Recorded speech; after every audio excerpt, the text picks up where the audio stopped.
জয় মা তারা। মা তারা আপনাদের সকলের মনোবাসনা পূর্ণ করুক। এই যে মায়ের ভক্তরা, আপনারা তো অনেকেই তারাপীঠে আসেন এবং দুপুরের মধ্যাহ্ন ভোগে মাকে অন্নভোগ নিবেদিত করেন। কিন্তু এই ভোগ কোথায় প্রস্তুত হয় আপনারা জানেন? মায়ের লক্ষ লক্ষ ভক্ত মায়ের মন্দিরে এসে মাকে ভোগ নিবেদন করেন।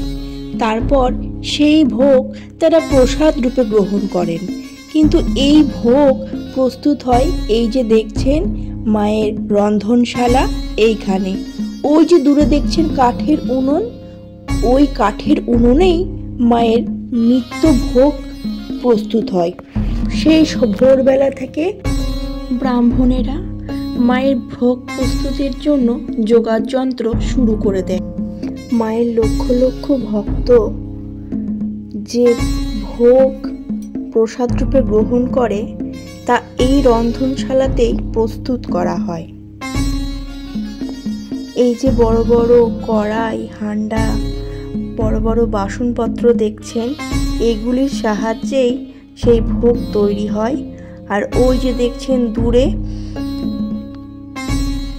উনুন, ওইখানে কাঠের জালে ভোগ প্রস্তুত করা হয়। জয় মা তারা।